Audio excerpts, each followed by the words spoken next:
అందరికీ నమస్కారం. ఈరోజు మనం చెప్పుకోబోయే కథ పేరు అస్మధీయుడు. రచయిత కస్తూరి మురళీకృష్ణ గారు. అతడే దూరం నుంచి చూపించాడు ఇన్స్పెక్టర్ విజయ్. అతన్ని పరీక్షగా చూశాడు డిటెక్టివ్ శరత్. ఇతడే హంతకుడని ఎలా నిర్ధారించారు? ప్రతి శని ఆదివారాల్లో హత్య జరుగుతుంది. రాత్రిపూట ఒంటరిగా తిరిగే అమ్మాయిలను ఎంచుకొని హత్యలు చేస్తున్నాడు అని చెప్పారు విజయ్. ఆధారాలు అడిగాడు శరత్. 2 హత్యలు జరిగిన స్థలంలో సిగరెట్ పీకలు దొరికాయి. సిగరెట్ బ్రాండ్ ఆధారంగా హత్య ఇతడు చేసి ఉండొచ్చని అనుమానించాం. దూరం నుంచి మన వాళ్ళు ఫాలో అవుతూ ఇతడి కదలికల్ని కనిపెడుతున్నారు. అన్నోన్ పద్ధతిలో అతడి ద్వారా కొంత సమాచారం సేకరించే యత్నం చేశారు.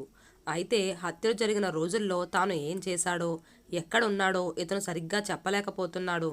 హత్యలకు గురైన అమ్మాయిలను చివరిసారి సజీవంగా చూసినవాడు ఇతడే. తల అడ్డంగా ఊపాడు శరత్. ఇవన్నీ అనుమానించడానికి పనికొస్తాయి గాని నేరం నిర్ధారణకు పనికిరావు అన్నాడు శరత్.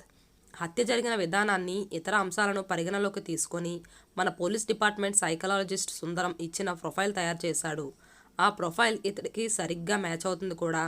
అందుకే సీరియస్గా అతడి మీద దృష్టి పెట్టాం అన్నాడు విజయ్. నాకు ఆ ఫైలు, ఇతర వివరాలన్నీ కావాలి. ఈలోపు మీరు అతడి కదలికల్ని మరింత క్లోజ్గా పరిశీలించండి అన్నాడు శరత్. అలాగే చేస్తాం. ఇంకా ఇవాళ బుధవారమే. ఒకవేళ శని ఆదివారాల్లో హత్య జరిగేటైతే ఇంకా మనకు కొంత సమయం ఉంది అన్నాడు విజయ్. ఇంతవరకు అతడి ప్రతి కదలికలను పసిగట్టడం వల్ల ఏం తేలింది? ఏమీ తేలలేదు. మామూలు సమయాల్లో ఎలాంటి ప్రత్యేకతలు లేకుండా మామూలుగా ఉంటాడు. సులభంగా గుంపులో కలిసిపోతాడు. హత్యకు సంబంధించిన టెండెన్సీ సాధారణ సమయాల్లో ఈ మనిషి ప్రవర్తన కనబడదు. కేవలం ఆ మూడొచ్చినప్పుడు మాత్రమే మృగంలా మారిపోతాడు అని చెప్పాడు విజయ్. ఈ విషయం కూడా నేర నిర్ధారణకు పనికిరాదు. నేను ఒకసారి వివరాలు పరిశీలించి సుందరంతో మాట్లాడతాను అన్నాడు శరత్. ఎలాగైనా ఈసారి హత్య జరగకూడదు. ఆడపిల్లలకు రక్షణ లేని నగరం అని మీడియా ఘోషిస్తుంది అన్నాడు విజయ్.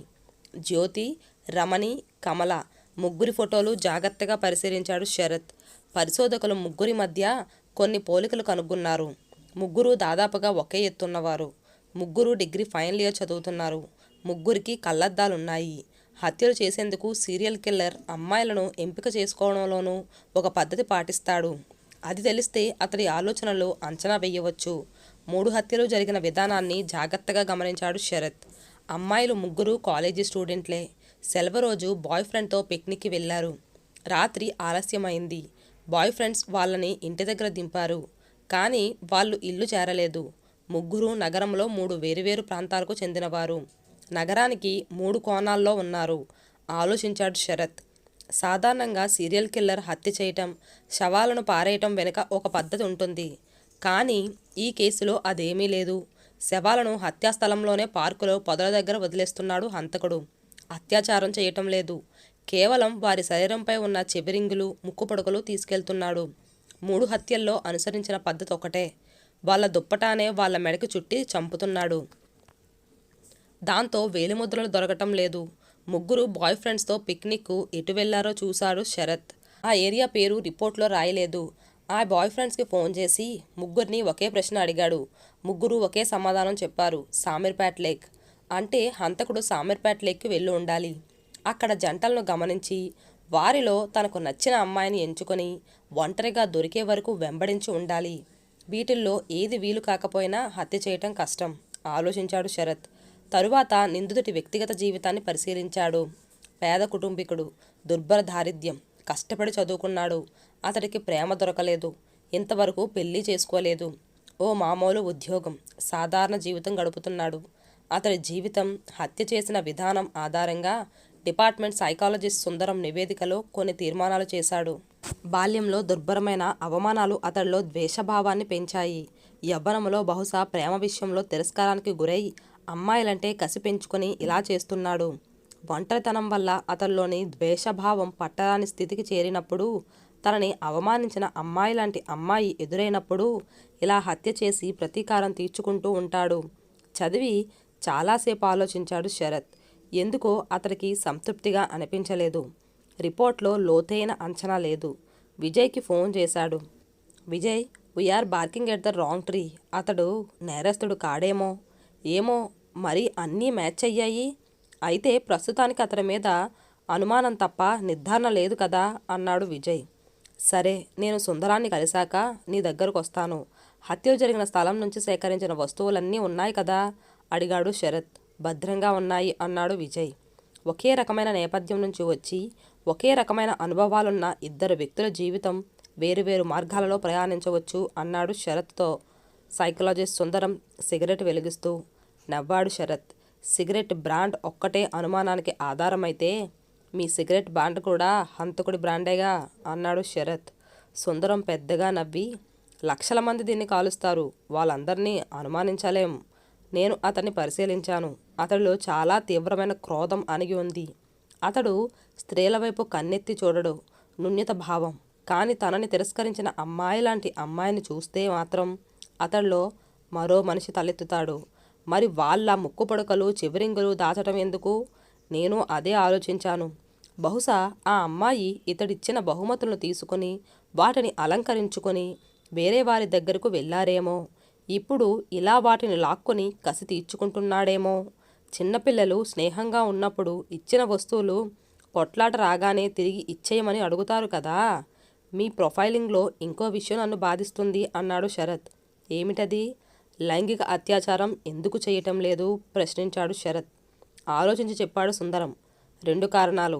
చేతకాని వాడైనా కావచ్చు, లేదా ఆ అమ్మాయి పట్ల ఆరాధన కలిగినప్పుడు అతడికి లైంగిక చైతన్యం ఉండకపోవచ్చు.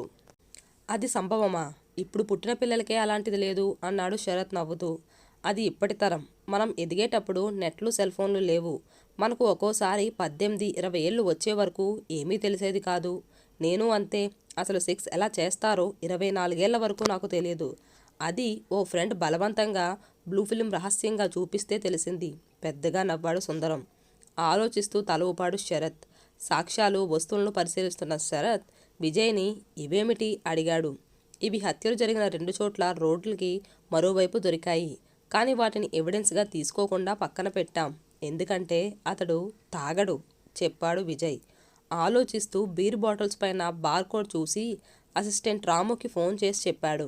విజయ్ మళ్ళీ చెప్పాడు. ఈవేళ శనివారం కదా. అతడు ఇంటికొచ్చి రిలాక్స్ అయ్యాడు. ఇప్పుడే షామీర్పేట వైపు వెళ్తున్నాడట చెప్పాడు విజయ్. అయితే చలో అన్నాడు శరత్. అతడు లేకి అటువైపు ఉన్నాడు. కానీ మనం ఇటువైపు వెళ్తున్నాం శరత్తో అన్నాడు విజయ్. మనం అతడు ఉన్నవైపే వెళ్తున్నాం అన్నాడు శరత్ తాపీగా కార్ డ్రైవ్ చేస్తూ. కానీ అని ఏదో అనబోతున్న విజయ్ అతన్ని చూసి ఆగిపోయాడు. ఇదేమిటి ఇతనా అన్నాడు. అవును అని గట్టిగా నవ్వాడు శరత్. ఇద్దరూ అతన్ని గమనించసాగారు. అతడు క్యాజువల్గా చెరువు అందాలు చూస్తూ నడుస్తున్నట్టు నడుస్తున్నాడు. కానీ అతడి దృష్టి పొదల వెనుక బండల వెనుక ఉన్న అమ్మాయిలను అబ్బాయిలను పరిశీలిస్తుంది. ఒకచోట ఆగాడతడు. వేట దొరికినట్టుంది అన్నాడు శరత్. విజయ్ ఆందోళనగా ఆశ్చర్యంగా చూస్తున్నాడు. చీకటి పడ్డ తరువాత అబ్బాయి అమ్మాయి బైక్ మీద బయలుదేరారు. అమ్మాయి అబ్బాయిని హత్తుకొని కూర్చుంది. అతడు బైక్ వెనుక కారులో బయలుదేరాడు. అతడు కారు నడుపుతూ బీరు తాగటం గమనించాడు శరత్. సిటీలో ప్రవేశించిన తరువాత బొల్లారం సర్కిల్ దగ్గర కుడివైపు తిరిగి చీకట్లో బైక్ ఆపిన ఆ అబ్బాయి అమ్మాయిని హత్తుకున్నాడు. తరువాత పరస్పరం వీడ్కోలు చెప్పుకున్నారు. అబ్బాయి వెళ్ళిపోయాడు. అమ్మాయి నడిచి వెళ్తుంది. అతడు కారులో వేగంగా అమ్మాయిని ఓవర్టేక్ చేసి ముందుకెళ్ళి కారు ఆపి దిగాడు. అమ్మాయి దగ్గరకు రాగానే పక్కకు లాగాడు. కారులోకి లాగి ఆమె దుప్పటాతో ఆమె మెడ చుట్టూ ఉచ్చు బిగించాడు. ఇంతలో మరో కారు లైట్ అతడిపై పడింది. ఆమె దుప్పటా వదలకుండా అతడి కారు వైపు చూశాడు. విజయ్ బయటకు దూకి అతడి వైపు తుపాకీ గురిపెట్టి నిలబడ్డాడు. బీరు బాటిల్పై ఉన్న బార్కోడ్ ఆధారంగా అది ఏ దుకాణంలో కొన్నారో తెలుసుకున్నాం. దుకాణం దగ్గర ఉన్న సీసీటీవీ ఫుటేజ్ ద్వారా అతన్ని గుర్తించాడు రాము. తాను చేసిన నేరాన్ని అతడిపై నెట్టేసి సుందరం పోలీసుల దృష్టిని మళ్లించాడు. నిజానికి సుందరం చెప్పిన ప్రొఫైల్ సుందరానిదే. అయితే సుందరం చేసిన తప్పు బీర్ బాటిల్ కారులోంచి బయటకు విసిరేయటం. సుందరం ఇంట్లో హత్యకు గురైన అమ్మాయిలు ఆధారాలు దొరికాయి. నేరం చేస్తూ స్పాట్లో దొరికిపోయాడు చెప్పాడు శరత్. ఊహించలేకపోతున్నా, మనవాడే ఇలా చేశాడంటే ఇప్పటికీ నమ్మలేకపోతున్నా అన్నాడు శరత్ బుర్రగోక్కుంటూ.